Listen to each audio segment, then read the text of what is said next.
Hi, ನಾನಿಲ್ಲಿ ಮಸಾಲ ಇಡ್ಲಿ ಮಾಡೋದನ್ನ ತೋರಿಸ್ತಾ ಇದ್ದೀನಿ. ಮಕ್ಕಳು ಲಂಚ್ ಬಾಕ್ಸಿಗೆ ತುಂಬ ಚೆನ್ನಾಗಿರುತ್ತೆ. ಯಾವಾಗಲೂ ರೆಗ್ಯುಲರ್ ಇಡ್ಲಿ ಮಾಡೋದಕ್ಕಿಂತ ಇದು ಒಂದ್ಸಲ ಟ್ರೈ ಮಾಡಿ. ಮಕ್ಕಳು ಇಷ್ಟಪಟ್ಟು ತಿಂತಾರೆ. ಅದಕ್ಕೆ ಬೇಕಾಗಿರೋವಂಥದ್ದೆಲ್ಲ ಇಲ್ಲಿ ನಾನು ರೆಡಿ ಮಾಡಿ ಇಟ್ಕೊಂಡಿದ್ದೇನೆ. ನೋಡಿ, ಇದು ಒಗ್ಗರಣೆಗೆ ರೆಡಿ ಮಾಡಿ ಇಟ್ಕೊಂಡಿದ್ದೇನೆ. ಫಸ್ಟು ಇದಕ್ಕೆ ನಾನು ಸಬ್ಬಸಿಗೆ ಸೊಪ್ಪು, ಕೊತ್ತಂಬರಿ, ಕ್ಯಾರೆಟು, ಆನಿಯನ್ ಇಷ್ಟೇ ಹಾಕಿದ್ದೀನಿ. ನೀವು ಬೇಕು ಅಂದರೆ ಇದಕ್ಕೆ ಗೋಡಂಬಿನ ಸಣ್ಣ ಸಣ್ಣಾಗಿ ಪೀಸ್ ಮಾಡಿ ಹಾಕೊಬೋದು. ಒಗ್ಗರಣೆಗೆ ಉದ್ದಿನಬೇಳೆ ಮತ್ತು ಕಡಲೆಬೇಳೆ, ಸಾಸಿವೆ, ಹಸಿಮೆಣ್ಸಿನ್ಕಾಯಿ, ಇದು ಕರಿಬೇವಿನ ಸೊಪ್ಪು ಹಾಕ್ತಾಯಿದ್ದೀನಿ ಸಣ್ಣ ಸಣ್ಣ ಕಟ್ ಮಾಡಿ. ನೀವು ಮಕ್ಕಳು ತಿನ್ನೋಂಗಿದ್ರೆ ಹಸಿಮೆಣ್ಸಿನ್ಕಾಯಿನ ಸ್ಕಿಪ್ ಮಾಡ್ಕೊಳ್ಳಿ.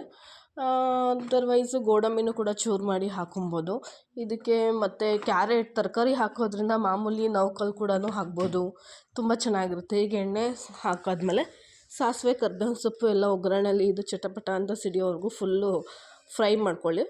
ಆಮೇಲೆ ಅದು ಫ್ರೈ ಆದಮೇಲೆ ಆನಿಯನ್ ಹಾಕ್ಕೊಳ್ಳಿ. ಆನಿಯನ್ನು ನೀಟಾಗಿ ಫ್ರೈ ಆದಮೇಲೆ ಆಲ್ರೆಡಿ ನಾನು ತೋರಿಸಿದ್ನಲ್ಲ, ಕ್ಯಾರೆಟು, ಕೊತ್ತಂಬರಿ ಸೊಪ್ಪು, ಸಬ್ಬಕ್ಕಿ ಸೊಪ್ಪು ಎಲ್ಲ ನೀಟಾಗಿ ಎಣ್ಣೆಯಲ್ಲಿ ಫ್ರೈ ಮಾಡ್ಕೊಳ್ಳಿ, ಡ್ರೈ ರೋಸ್ಟ್ ಥರ. ಚೆನ್ನಾಗಿ ಸ್ವಲ್ಪ ಅದು ಚೆನ್ನಾಗಿ ಹಸಿ ವಾಸನೆ ಹೋಗೋವರೆಗೂ ಚೆನ್ನಾಗಿ ರೋಸ್ಟ್ ಮಾಡ್ಕೊಳ್ಳಿ. ಆಮೇಲೆ ಆಲ್ರೆಡಿ ಇಡ್ಲಿ ಬ್ಯಾಟರ್ ಮನೇಲೆ ನಾನು ಮಾಡ್ಕೊಂಡಿದ್ದೀನಿ. ಅದಕ್ಕೆ ಇದನ್ನು ಮಿಕ್ಸ್ ಮಾಡ್ಕೊತಾ ಇದ್ದೀನಿ. ಮಿಕ್ಸ್ ಮಾಡ್ಕೊಂಡು ನೀಟಾಗಿ ವೆಜಿಟೇಬಲ್ಸ್ದು ಮತ್ತು ಇಡ್ಲಿ ಬ್ಯಾಟರು ಎಲ್ಲ ನೀಟಾಗಿ ಮಿಕ್ಸ್ ಆಗಬೇಕು. ಮಿಕ್ಸ್ ಆದಮೇಲೆ ಇಡ್ಲಿ ಪ್ಲೇಟಿಗೆ ಹಾಕಿ ಇಡ್ಲಿನ ಮಾಡಿದ್ರೆ ಆಯಿತು.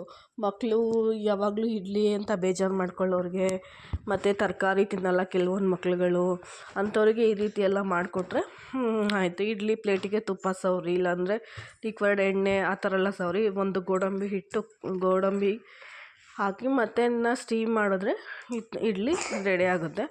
ತುಂಬ ಚೆನ್ನಾಗಿರುತ್ತೆ, ಒಂದ್ಸಲ ಟ್ರೈ ಮಾಡಿ. ಮತ್ತು ಹೆಲ್ದಿ ಕೂಡ ಇದು, ಏನು ಅನ್ಹೆಲ್ದಿ ಫುಡ್ ಅಂತೂ ಅಲ್ಲ ಇಡ್ಲಿ. ಹುಷಾರಿಲ್ದಿರೋರಿಗೆಲ್ಲ ಸ್ವಲ್ಪ ಚೆನ್ನಾಗಿರುತ್ತೆ, ಒಂದ್ಸಲ ಟ್ರೈ ಮಾಡಿ.